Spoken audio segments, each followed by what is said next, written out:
మన ప్రభువును ప్రియ రక్షకుడైన యేసుక్రీస్తు నామంలో కూడి వచ్చినటువంటి దేవుని బిడ్డలందరికీ నా హృదయపూర్వక వందనాలు తెలియజేస్తూ ఉన్నాం. కొద్ది నిమిషాలు దేవుని యొక్క వాక్యాన్ని మనం విందాం. అందరూ బాగున్నారా? బాగున్నామనండి. నేను రోజు మీది అందరితో మాట్లాడతలేదు కదా. బాగున్నామనండి. బాగున్నారా? మంచిది. సరే, కొద్ది నిమిషాలు నాకు ఇచ్చినటువంటి జ్ఞానాన్ని బట్టి, దేవుడు నాకు ఇచ్చినటువంటి ఆలోచనతో నేను కొద్ది నిమిషాలు దేవుని యొక్క వాక్యాన్ని చెప్పడానికి ఇష్టపడతా ఉన్నాను. యెషయా గ్రంథం 1వ అధ్యాయం 3వ వచనాన్ని చదువుకున్నాం. ఎద్దు తన కామందు నెరుగును, గాడిద సొంత వాని దొడ్డి తెలుసుకొనును. ఇశ్రాయేలీయులకు తెలివి లేదు, నా జనులు యోచింపరు. చాలు. ఇక్కడ దేవునికి వాక్యం ఏమని సెలవిస్తా ఉందంటే, ఎద్దు తన కామాందు నెరుగును, గాడిద సొంత వాని దొడ్డిను తెలుసుకొనును. ఎద్దుకి ఎవరు తెలుసంట? కామాందు తెలుసంట. కామాందు అంటే ఎవరు? కాపరి. ఎద్దుకి కాపరి తెలుసు. ప్రతిరోజు మేతేస్తా, ప్రతిరోజు నీళ్లు పెడతా ఉన్న కాపరిని మర్చిపోయింది ఎద్దు? మర్చిపోదు. కాబట్టి కాపరి ఎవరో ఎద్దుకు తెలుస్తుంది. గాడిద ఉంది చూడండి, పగలంతా తిరిగి వస్తా ఉంటది. ఆ కాగితాలు, ఆకులు అవన్నీ తింటూ, ఆ బళ్ళ మీద ఉన్న ఫ్రూట్స్ అవన్నీ తింటూ పగలంతా తిరిగి సాయంత్రానికి ఎక్కడికి వస్తుంది? సొంత దొడ్డులోకి వచ్చి పండుకుంటది. సొంత దొడ్డేదో గాడిదకి అర్థమైందా లేదా? అర్థమైంది. ఎద్దుకి ఏమన్నా కాపరి ఎవరో ఎద్దు గుర్తించగలుగుతా ఉంది. గాడిద సొంత వాని దొడ్డే, తన దొడ్డేదో తాను తెలుసుకోగలిగింది గాడిద. చూడండి, నోరు లేని జంతువులకి కాపరి ఎవరో అర్థమవుతా ఉన్నాడు. నోరు లేని జంతువుకి తన దొడ్డేదో, తను పడుకునే స్థలం ఏదో అది గ్రహించగలుగుతా ఉంది నోరు లేని జంతువు. అయితే ఇశ్రాయేలీయులకి ఏమి లేదంట? తెలివి లేదంట. వారికి ఏమి లేదు? తెలివి లేదు. కాబట్టి దేవుడు ఏమంటా ఉన్నాడంటే, ఇశ్రాయేలీయులకు తెలివి లేదు, వారు యోచింపరు. గ్రహించే వ్యక్తులమై ఉండాలి. కాపరిని గ్రహించే వ్యక్తివై ఉండాలి. కాపరిని గుర్తెరిగే వ్యక్తివై ఉండాలి. ప్రతిరోజు నీకు ఆహారం పెడుతూ, నిన్ను పోషిస్తూ, మంచి మేత కలిగిన స్థలానికి నిన్ను తీసుకెళ్తూ, వాక్యం చేత నిన్ను సమృద్ధిగా నిన్ను మేపుతూ, మంచి స్థలంలో పరుండబెడుతూ నడిపిస్తూ ఉన్న కాపరిని నువ్వు గుర్తెరిగి కాపరిని వెంబడించే వ్యక్తివై ఉండాలి. ఎద్దు ఏం చేస్తా ఉందంట? కాపరిని వెంబడిస్తా ఉంది, కాపరిని గుర్తెరుగుతా ఉంది. ఎద్దంటే ఎద్దా? ఎవరు? మనమే. కాబట్టి దేవుడు ఎద్దుగా పోల్చి ప్రజలతో మాట్లాడుతున్నాడు, మనతో మాట్లాడుతూ ఉన్నాడు.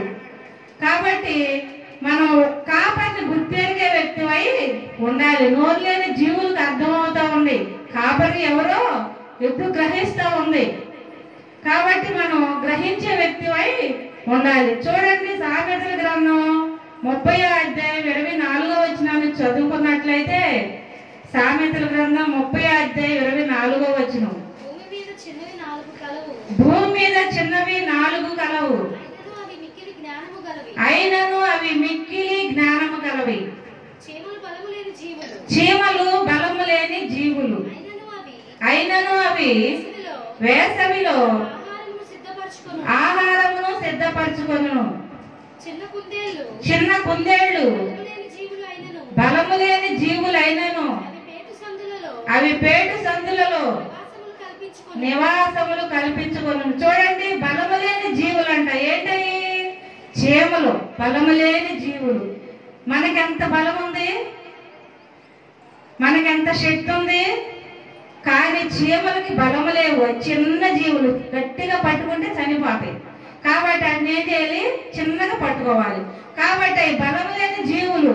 అయినను వర్షాకాలం వస్తుంది, వర్షాకాలంలో మనం ఆహారం సిద్ధపరచుకోలేము. కాబట్టి వర్షాకాలంలో మనకు సమృద్ధైన ఆహారం కావాలి కాబట్టి మనం సమృద్ధిగా ఆహారం తినాలంటే ఎండాకాలం ఏం చేయాలి?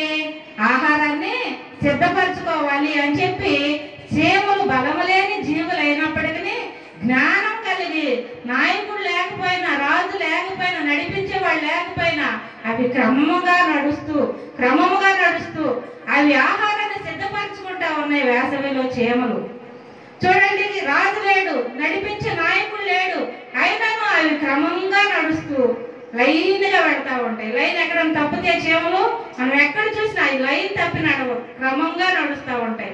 కాబట్టి ఆ చీమలు జ్ఞానం కలిగి ఏం ఆలోచించినాయి అంటే వేసవిలో మనం ఆహారాన్ని సిద్ధపరచుకోవాలి. రాబోయేది వర్షాకాలం మనం ఆహారం సమృద్ధిగా తినలేము, మనకు దొరకదు, వర్షాలు బాగా పడతాయి. కాబట్టి మనం సమృద్ధిగా ఆహారం కావాలంటే, తినాలంటే వేసవి కాలంలో మనం ఆహారాన్ని సిద్ధపరచుకోవాలని జ్ఞానం కలిగి ఆలోచించి నడుచుకుంటా ఉన్నాయి చీమలు. చూడండి, బలమైన జీవులంట కుందేళ్ళు. అవంట శత్రువు వస్తాడని చెప్పి భయంతో పేటు సందులలో దాక్కుంటా ఉన్నాయంట. చూడండి, ఎక్కడ దాక్కుంటున్నాయి అవి? పేటు సందులో నివాసాలు కల్పించుకుంటా ఉన్నాయి. ఎందుకు? శత్రువులు వస్తారు, శత్రువు వచ్చి మమ్మల్ని పట్టుకుంటాడు, మమ్మల్ని కొడతాడు. కాబట్టి వాటికి కనిపించకుండా, దొరకకుండా పేటు సందులో నివాసాలు కల్పించుకొని జీవిస్తా ఉన్నాయి కుందేళ్ళు. చూడండి, మనిషిని దేవుడు సృజించి తన పోలికలో, తన స్వరూపంలో మనిషిని సృజించిన తర్వాత దేవుడు తన యొక్క జ్ఞానాన్ని ఇచ్చి మనిషికి తన ఆలోచన చొప్పున తన యొక్క జ్ఞానంలో దేవుని యొక్క జ్ఞానంలో మనిషి నడుచుకోవాలని చెప్పి దేవుడు మనిషిని ఈ విధంగా చక్కగా తన అందమైన రూపంలో మనిషిని తయారు చేసి ఈ భూమి మీదకి పంపిస్తే మనిషి దేవుని యొక్క మాటను వినకుండా, దేవుని యొక్క మాటకు లోపడకుండా, దేవుని యొక్క మాటకు విధేయత చూపించకుండా నడుచుకుంటా ఉన్నారు. ఇశ్రాయేలీయులు యోచింపరు అని దేవుని యొక్క వాక్యం సెలవిస్తా ఉంది. కాబట్టి ప్రజలు దేవుని మాటనే వినడంలోకుండా పెడచెవున పెడుతూ జీవిస్తా ఉన్నారు. చీమలకి జ్ఞానం ఉంది, ఎద్దులకి జ్ఞానం ఉంది, కుందేలుకి జ్ఞానం ఉంది, గాడిదకి జ్ఞానం ఉంది. మనిషి జ్ఞానం కలిగి ఆలోచించట్లా, దేవుని గుర్తెరగట్లా, దేవుని యొక్క మాటకు లోబడట్లా.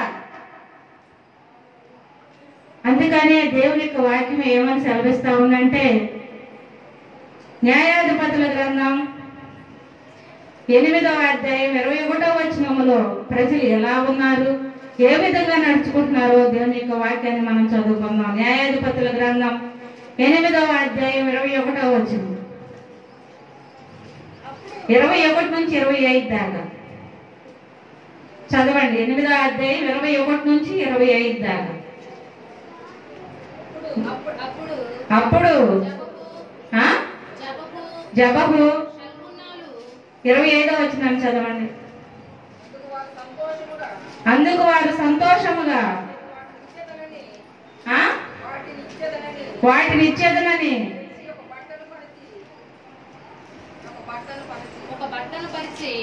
బట్టను పరిచి ప్రతి వాడును,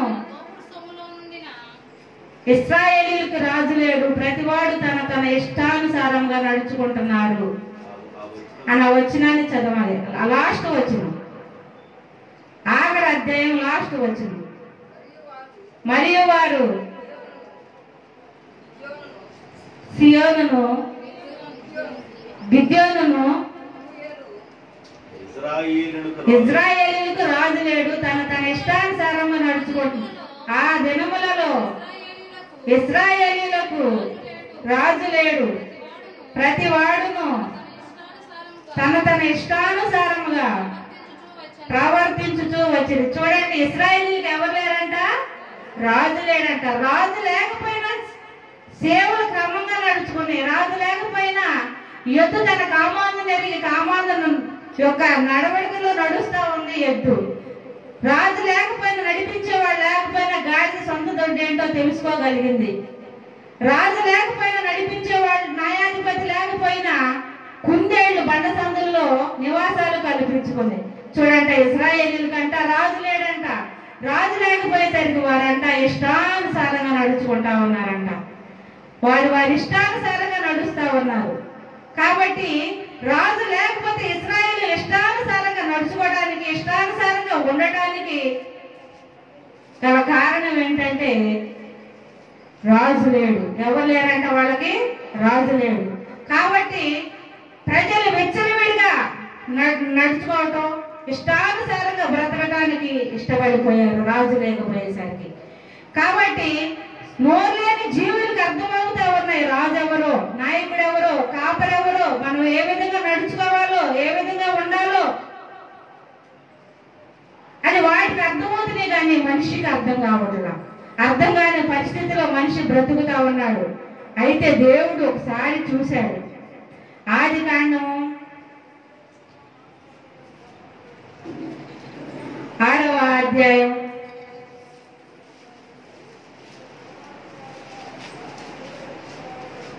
11వ వచనాన్ని చదువుకుందాం. భూలోకము దేవుని సన్నిధిని చెడిపోయి ఉండేను. భూలోకము బలాత్కారముతో నిండి ఉండేను.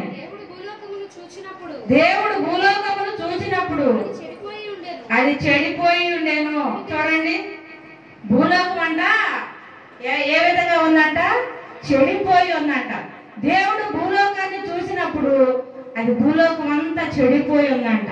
అప్పుడు దేవుడు ఆలోచించాడు, అయ్యో నా ప్రజల్ని, నా బిడ్డల్ని నా పోలికలో, నా స్వహస్తాలతో, నా యొక్క రూపంలో నేను వారిని తయారు చేశాను. నా ఇష్టానుసారంగా నేను వారిని తయారు చేసి భూమి మీదకి పంపిస్తే వారు తన ఇష్టానుసారంగా జీవిస్తూ ఉన్నారు. వారి ఇష్టానుసారంగా నడుచుకుంటా ఉన్నారు. నా మాట వినట్లేదు, నా మాటకు లోపడట్లేదు. నేను పిలుస్తున్న నా పిలుపుకి వారు లోపడి నా దగ్గరకు రావట్లేదు. అయ్యో అని చెప్పి దేవుడు ఆలోచించి వారి గురించి వేదన చెంది ఒకసారి చూద్దామని చెప్పి భూలోకాన్ని చూస్తే భూలోకంలో ఏ విధంగా ఉంది? చెడిపోయి ఉందంట. భూలోకంలో ఉన్న ప్రజలందరూ చెడిపోయి ఉన్నారు.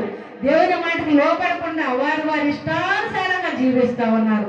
దేవుడికి చాలా వేదన కలిగింది, చాలా బాధపడుతూ ఉన్నాడు. నా ప్రజలు నేను ఈ విధంగా తయారు చేసుకుంటే వారు నా మాట వినకుండా, నా మాటకు లోపడకుండా ఇష్టానుసారంగా బ్రతుకుతున్నారే, ఇష్టానుసారంగా జీవిస్తున్నారే, ఇష్టానుసారంగా నడుచుకుంటున్నారే, అయ్యో అని చెప్పి వేదన చెందుతా ఉన్నాడు ప్రభు అయిన యేసుక్రీస్తు. కాబట్టి దేవుడు ఆ విధంగా వేదన చెందుతూ ఒకటి ఆలోచించాడు. భూమి మీద చూసిన వారందరూ చెడిపోయి ఉన్నారు. కానీ వారందరిలో పరిశీలించి చూస్తే ఒక్క ఆయన కనపడ్డాడంట. ఎవరు కనపడ్డారు? నోవాహు కనపడ్డాడు. నోవాహు కనపడినప్పుడు దేవుడు నోవాహుతో మాట్లాడుతూ మొదలు పెట్టాడు. నోవాహు, నేను భూమి వైపు చూసినప్పుడు భూమి మీద ఉన్న ప్రజలందరూ చెడిపోయి ఉన్నారయ్యా. వారి ఇష్టానుసారంగా జీవిస్తూ ఉన్నారయ్యా. వారి పద్ధతుల్లో ఉండిపోయారయ్యా. నా మాట ఎవరు వినటల్లా, నా మాటకు లోపడట్లా. నేను ఇష్టానుసారంగా నా స్వహస్తాలతో వారిని చేసుకున్నా, నా సొంత హస్తాలతో వారిని రూపించుకున్నా, నా పోలికలో వారిని నేను చేసుకున్నా. నా బిడ్డలుగా నా దగ్గరికి రావాలని నేను అనుకుంటే వారి ఇష్టానుసారంగా జీవిస్తూ ఉన్నారు. కాబట్టి నోవాహు, నువ్వు ఒక్కడవే నీతిమంతుడుగా కనపడ్డావు. ఈ యొక్క భూలోకంలో అంతా నేను పరిశీలిస్తే. కాబట్టి నోవాహు, నేను జల ప్రళయాన్ని రప్పించబోతా ఉన్నాను. కాబట్టి ఓడ తయారు చెయ్యి అని చెప్పి దేవుడు నోవాహుతో మాట్లాడాడు. నోవాహుతో మాట్లాడి ఓడ తయారు చేయమని చెప్పాడు దేవుడు. ఓడ కావాల్సినటువంటి సామాను కావాలి. అవన్నీ దేవుడు ఇచ్చాడా? ఏమైనా డబ్బులు ఇచ్చాడా? లేదు. ఓడ తయారు చేయి అన్నాడు. ఓడకి తయారు చేయడానికి కొన్ని కొలతలు ఇచ్చాడు. ఆ కొలతల ప్రకారం నోవాహు ఓడ తయారు చేయమని చెప్పి దేవుడు చెప్పినప్పుడు నోవాహు ఒక్కడే ఆ పని పూనుకోలా. ఒక్కడే కష్టపడడానికి ఇష్టపడలా. ఒక్కడే ఆ పని చేయడానికి ఇష్టపడలా. తన భార్య దగ్గరికి వెళ్ళిపోయాడు. అమ్మా, దేవుడు జల ప్రళయాన్ని పంపించబోతున్నాడంట. భూమి మీద చూసినప్పుడు ప్రజలందరూ చెడిపోయి ఉంటారు. కాబట్టి దేవుడు చాలా పశ్చాత్తాపడుతూ జల ప్రళయాన్ని పంపించబోతున్నాను నోవాహు, నువ్వు ఓడ తయారు చేయని చెప్పాడమ్మా. మరి ఓడ తయారు చేయాలి అని చెప్పి తన భార్యతో చెప్పాడు. చెప్పినప్పుడు భార్య ఒప్పుకుంది. మనం ఏదన్నా భర్త మనకి ఏదైనా పని చెప్పాడు అనుకోండి, కష్టమైన పని చెప్పాడు అనుకోండి, మనం తొందరగా ఇష్టపడతామా? ఇష్టపడవు. ఎందుకంటే అది కష్టమైన పని కాబట్టి తొందరగా ఇష్టపడలేము, ఆ మాటకి తొందరగా స్పందించలేము. నిదానంగా చేస్తాం కానీ వెంటనే సమాధానం చేస్తానే అని చెప్పి అనలేము. కానీ ఆమె ఏమన్నంటే సరేనండి చేద్దామండి అని చెప్పి అంది. చూడండి, తన భార్యతో చెప్పాడు. మనకి ఎంతమంది కుమారులు? 3 కుమారులు. 3 కుమారుల దగ్గరికి వెళ్ళిపోయాడు. 3 కుమారులకు చెప్పాడు. సరే నాన్న అని చెప్పి ఒప్పుకున్నారు. చూడండి, ఒక ఇంట్లో 3 కుమారులు ఉంటే తండ్రి ఒక మాట చెబితే ఆ మాటకి 3 కుమారులు సరేనని చెప్తారా? ఏ ఇంట్లో నన్ను ఉందా ఈ యొక్క విషయంకి అర్థం? ఈ మాట వినే కుటుంబం ఎవరన్నా ఉన్నారా? ఎవరు ఉండరు. తండ్రి చెప్పిన మాట ఒకే ఇంట్లో 3 కుమారులు ఉంటే తండ్రి మాట 3 ఒకసారి వింటాం డాడీ అని చెప్పి ఎవరు అనరు. ఎవడో ఒకడు వినని వాడు ఉంటాడు. కానీ 3 కుమారులు తండ్రి మాటకు లోబడి సరే నాన్న అని చెప్పారు. చూడండి, భార్య వింది, కుమారులు విన్నారు. ఎందుకంటే నోవాహు భార్య కాబట్టి వినాలి, నోవాహు కుమారులు కాబట్టి తండ్రి మాట వినాలి. కోడళ్ళు నోవాహుకు సంబంధించిన వాళ్ళ, తన రక్ష సంబంధులా కాదు. చూడండి, వాళ్ళు బయటకు నుంచి వచ్చిన వారు అయినను అమ్మా కోడల దగ్గరికి వెళ్ళి అమ్మా దేవుడు జలప్రలయాన్ని తప్పించబోతున్నాడంట, మరి ఓడ తయారు చేయమని చెప్పాడు దేవుడు. ఓడ తయారు చేయాలి, పనిలో కొంచెం సహకరిస్తారా, మీరు కూడా నాకు సహకరిస్తారా అని చెప్పి నోవాహు అడిగాడు.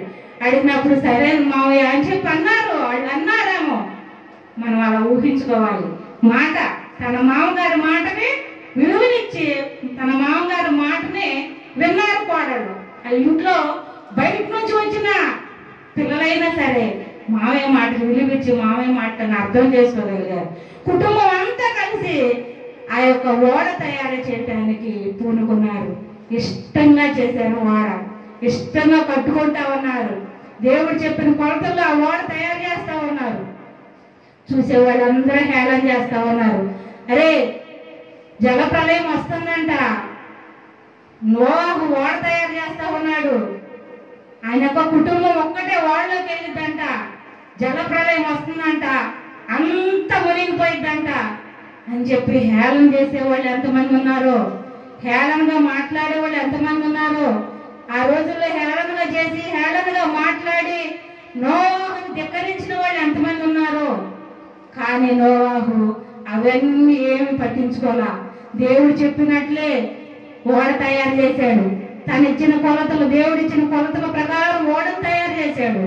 సగం ఓడ పూర్తయిపోయింది.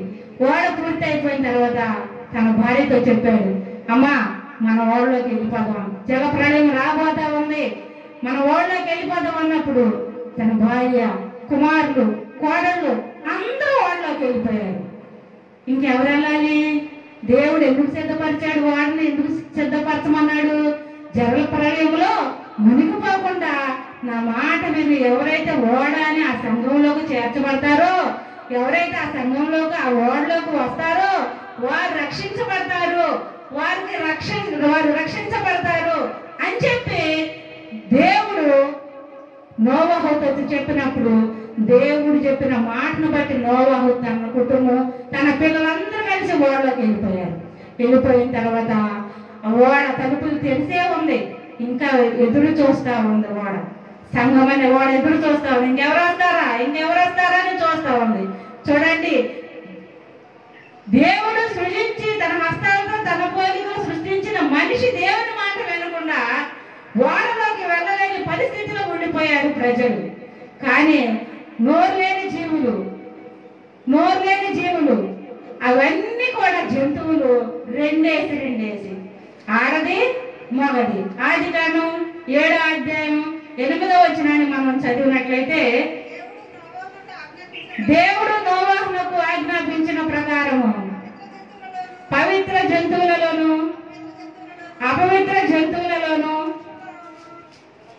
పక్షులలోను నేలకు ప్రాకు వాటన్నిటిలోను మగది ఆడది జతలుగా ఓడలోనున్న నోవాహు వద్దకు చేరాడు. చూడండి, ఏమేమి అంట?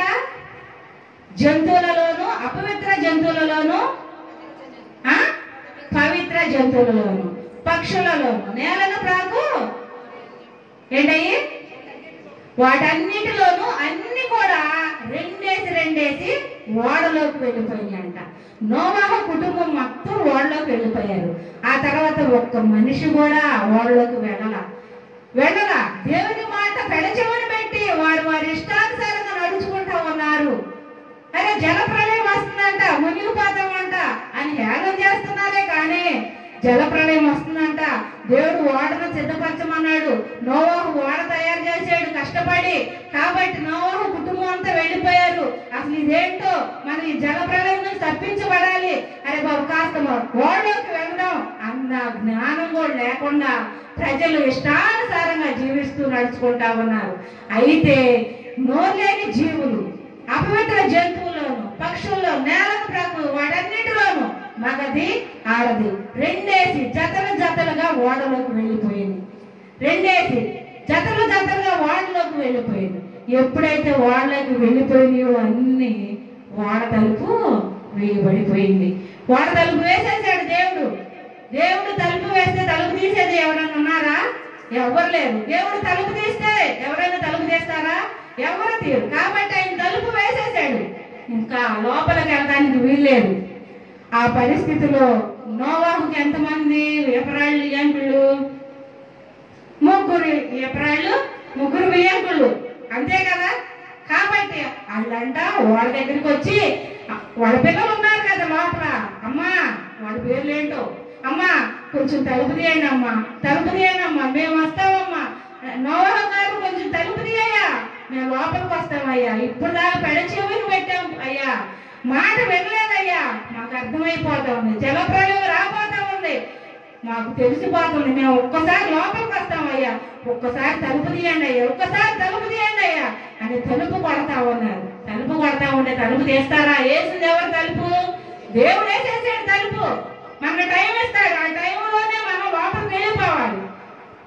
ఎప్పుడైతే ఆ తలుపు వేయబడిందో ఎంత మొత్తుకున్నా ఎంత గోజాడినా తలుపు తీసేది ఎవరు తీస్తారు? దేవుడే తీయాలి. ఎందుకు? తలుపు తీసినప్పుడు దేవుని మాటకు లోబడి లోపలికి వస్తే నువ్వు దీవించబడతావు. తలుపు తెరిచి ఉండగానే దేవుని మాటకి విధేయత కలిగి నువ్వు లోపలికి వస్తే నువ్వు రక్షించబడతావు. కానీ దేవుని మాటను ధిక్కరించి, దేవుని మాటను పెంచమని పెట్టి, దేవుని మాటను హేళనగా తీసుకొని నువ్వు బయట ఉండి హేళన చేస్తూ నోవాహును ఉన్నావు కాబట్టి తలుపు వేయబడింది. కాబట్టి ఇప్పుడు వచ్చి నువ్వు తలుపు కడితే లాభం లేదు. తలుపు తీసినప్పుడే నువ్వు దేవుని దగ్గరికి లోపలికి వచ్చినట్లయితే నువ్వు రక్షించబడేవాళ్ళమ్మా అని చెప్పాడు నోవాహు. తలుపు తెస్తానికి సమయం లేదు, టైం లేదు. తలుపు వేయబడింది. దేవుడు తీయాలి ఆ తలుపు. దేవుడు తలుపు వేయగా ఎవరు తలుపు తీసేవాళ్ళు లేరు. దేవుడు తలుపు తెరిస్తే ఎవరు వేసేవాళ్ళు లేరు. కాబట్టి ఆ దినాల్లో ఆ విధంగా ఉంటే దేవుడు చూసి చూసి చూసి చూసి జల ప్రళయాన్ని రప్పించాడు. ప్రజలందరూ జల ప్రళయంలో మునిగిపోయారు. అయితే ఆ జల ప్రళయం భూమి మీద ఎన్ని రోజులు కురిసింది వర్షం? 40 పగళ్ళు 40 రాత్రులు కురిసింది వర్షం భూమి మీద. ప్రచండమైన వర్షం కురిసింది. 40 పగళ్ళు 40 రాత్రులు. ప్రచండమైన వర్షం భూమి మీద 40 పగళ్ళు 40 రాత్రులు వర్షం కురిస్తే ఏమన్నా ఉంటదా? 6 రోజులు అస్సలు ఆగకుండా వర్షం పడింది అనుకోండి, ఎట్టుంటది మనకి? ఎట్టుంటది? సీదరేసిపోయింది. మన రేగడి నేల కాకపోయినా సీదరేసిపోయింది. ఒకలాగా అనిపించింది. ఎవరెళ్ళల్లో వాళ్ళే ఉంటారు కాబట్టి వర్షం దగ్గర అందరూ బయటకు వచ్చి మాట్లాడుకుంటూ పలకరించుకుంటూ అమ్మ ఎట్టుండవు అట్టుండవు అని అనుకుంటా ఉంటారు. కానీ 40 రోజులు పగళ్ళు 40 పగళ్ళు 40 రాత్రులు భూమి మీద ప్రచండమైన వర్షం కురుస్తూ ఉంటే ఆ నీళ్ళంట ఎన్ని రోజులు ఉన్నాయంట భూమి మీద? 150 రోజులు భూమి మీద ఉన్నాయంట నీళ్లు. 4 రోజులు పడకు ఆగకుండా వర్షం కురిసి గొలుసుల భాగంలో అట్టే నీళ్ళు నిలిచిపోయినాయి అనుకోండి, నడస్తానికి కూడా మనకి దోవ లేకుండా ఎట్టుంటది? చాలా బాధాకరంగా ఉంటది. కానీ 150 రోజులు భూమి మీద వర్షం నిలిచిపోయి ఉందంట. చూడండి, దేవుని మాట వినకపోతే దేవుని ఉగ్రత ప్రజల మీదకి ఏ విధంగా వచ్చిందో. ఆ కీడు తప్పించేది ఎవరైనా ఉన్నారా? ఎవరు లేరు. దేవుని మాట వింటే కీడు నుండి తప్పించబడతాం, మనం రక్షించబడతాం. కాబట్టి నోరు లేని జీవులకు అర్థమవుతా ఉంది, నోరు లేని జంతువులు గ్రహించగలుగుతా ఉన్నాయి, నోరు లేని పక్షులు గ్రహించగలుగుతా ఉన్నాయి, దేవుని స్వరాన్ని వినగలుగుతా ఉన్నాయి, దేవుని మాటకు లోపడగలుగుతా ఉన్నాయి. మనిషి గ్రహించలేకుండా ఉన్నాడు, మనిషి లోపడని పరిస్థితిలో ఉన్నాడు. అందుకని దేవుని ఉగ్రత భూమి మీదకి వచ్చింది ఆ జనాల్లో. మనం చూసినట్లయితే దేవుని యొక్క వాక్యం మనం గ్రహించినట్లయితే అబ్రహాముతో దేవుడు మాట్లాడాడు. అబ్రహాం, నీ తండ్రిని, నీ తల్లిని, నీ బంధువులను, నీ రక్త సంబంధులను విడిచి, నీ స్వదేశాన్ని విడిచి నేను నీకు చూపించే దేశానికి రా అబ్రహాం అని చెప్పి దేవుడు అబ్రహాంతో మాట్లాడాడు. బంధువులను విడిచిపెడతామా? విడిచిపెడతాం. రక్త సంబంధులు విడిచిపెడతామా? విడిచిపెడతాం. సొంత దేశాన్ని విడిచిపెడతామా? విడిచిపెడతాం. మన సొంత ఊరు వదిలి వేరే ఊరు వెళ్ళిపోయి ఉంటామా? ఉన్నాం. ఎక్కడికి వెళ్ళినా సాయంత్రానికి మన ఇంటికి మనం రావాల్సిందే. కానీ దేవుడు అబ్రహాంతో మాట్లాడాడు. ఏమని మాట్లాడాడు? నీ తండ్రిని, నీ తల్లిని, నీ సొంత ఊరిని, నీ దేశాన్ని విడిచి నేను చూపించే దేశానికి రా అబ్రహాం అని చెప్పి దేవుడు అబ్రహాంతో మాట్లాడినప్పుడు దేవుని మాటకు లోబడిపోయాడు అబ్రహాం. దేవుని యొక్క మాటకి విధేయత చూపించాడు అబ్రహాం.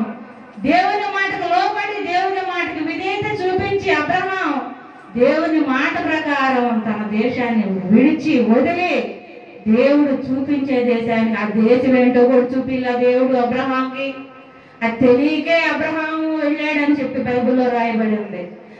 కాబట్టి దేవుని యొక్క మాటకి లోబడి ఎప్పుడైతే అబ్రహాము చేశాడో, ఇంటిని విడిచి బంధువులను విడిచి దేవుడు అబ్రహాముని వెండి, బంగారము, పశువులు కలిగి గొప్ప ధనవంతుడిగా చేశాడు దేవుడు అబ్రహాముని. కారణం దేవుని మాట విన్నాడు అబ్రహాం, దేవుని యొక్క మాటకు లోబడ్డాడు అబ్రహాం, దేవుని యొక్క మాటకు విధేయత చూపించాడు అబ్రహాం, దేవుని యొక్క మాట ప్రకారం నడుచుకున్నాడు కనుక అబ్రహాం, దేవుని యొక్క మాటలో జీవించాడు కనుక అబ్రహాం, దేవుడు అబ్రహాంను ఆశీర్వదించాడు. వెండినిచ్చాడు, బంగారం ఇచ్చాడు, పశువులను ఇచ్చాడు, గొప్ప ధనవంతుడిగా చేశాడు. కాబట్టి తల్లిదండ్రులను విడిచిపెడితే ఎంతో మంది బంధువులు ఇచ్చాడు, ఎంతో మంది రక్త సంబంధం. అంటే అబ్రహామును ఏ విధంగా పిలుస్తావు మనం? అబ్రహాం ఎవరంట? విశ్వాసులకు తండ్రి. చూడండి, ఎంతమంది విశ్వాసులకు తండ్రి అయ్యాడు అబ్రహాం. ఒక్క ఇంటిని వదిలిపెడితే ఎంతమంది ఇళ్ళు ఇచ్చాడో దేవుడు అబ్రహాంకి. ఒక తల్లిదండ్రులు వదిలిపెడితే అబ్రహాం ఎంత మందిని ఇచ్చాడో అబ్రహాంకి, ఎంత మందిని ఇచ్చాడో. అందుకే అబ్రహాముని దేవుడు విశ్వాసులకు తండ్రి అని చెప్పాడు. కాబట్టి దేవుని యొక్క మాటకు లోబడిన అబ్రహామును ఆశీర్వదించాడు దేవుడు.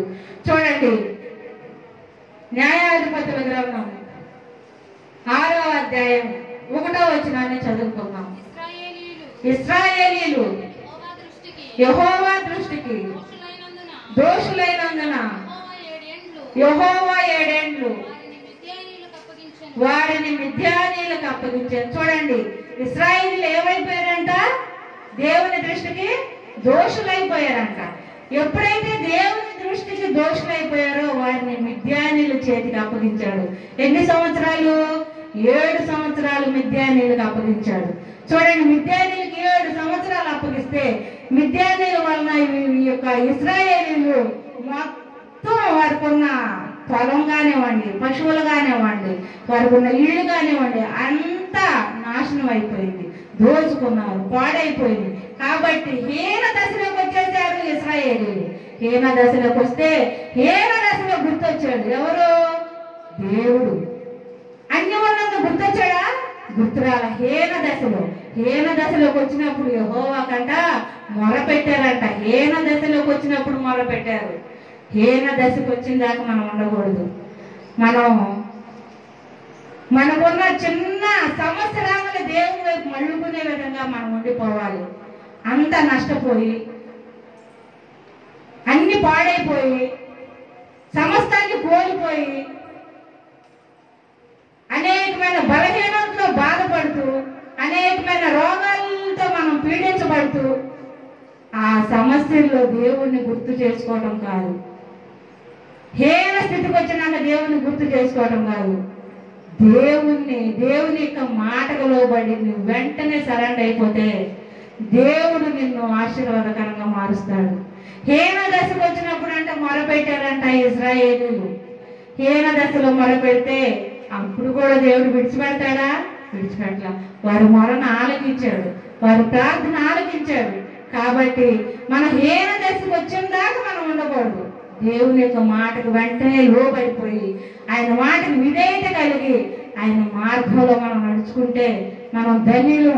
దేవుడు అబ్రహామును ఆశీర్వదించిన రీతిగా అబ్రహాముని దేవుడు వెండి బంగారం పశువులు కలిగి గొప్ప ధనవంతుడిగా చేశాడు. కాబట్టి దేవుడు అబ్రహాముని ఏ విధంగా ఆశీర్వదించాడో, దేవుడు అబ్రహాముని ఏ విధంగా దీవించాడో ఆ విధంగా దేవుడు మనల్ని దీవించాలంటే దేవుని యొక్క మాటకు లోబడే వ్యక్తివై ఉండాలి. దేవుని యొక్క మాటకు విధేయత చూపించే వ్యక్తివై ఉండాలి. ఇష్టానుసారంగా జీవించకూడదు, ఇష్టానుసారంగా నడుచుకోకూడదు. దేవుడు తన పోలికలు తన స్వరూపంలో మనం చేసుకుంది. ఎందుకంటే తన బిడ్డలుగా తన ఇష్టానుసారంగా తన పద్ధతిలో మనం ఉండాలని దేవుని యొక్క ఉద్దేశమైనది. నా బిడ్డలు నా స్వరూపంలో నేను చేసుకున్నా, నా ఇష్టానుసారంగా వారు కూడా జీవిస్తే బాగుంటుందని దేవుని యొక్క ఉద్దేశం, దేవుని యొక్క ఆలోచన. దేవుడు నా బిడ్డల్ని నేను రక్షించుకోవాలి, నా బిడ్డల్ని ఉన్నత స్థితిలో నేను చూడాలి.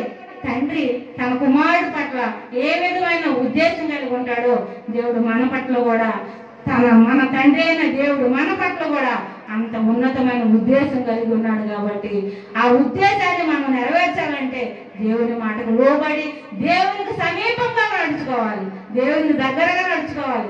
దేవుని యొక్క మాటకు లోబడి నువ్వు దేవుని దగ్గరికి రావాలి. దేవునికి దూరంగా ఉండకూడదు. దూరంగా ఉన్న ప్రజల్ని వైపు దేవుడు చూసి జల ప్రళయాన్ని భూమి మీదకి రప్పించాడు. కాబట్టి నోరు లేని జీవులకు దేవుడు ఎవరు అర్థమవుతుంది. నోరు లేని జీవులకి మరి కాపులు ఎవరో గుర్తించగలుగుతా ఉన్నాయి. నోరు లేని జీవులు వేసవులు ఆహారాన్ని సిద్ధపరచుకోగలుగుతా ఉన్నాయి.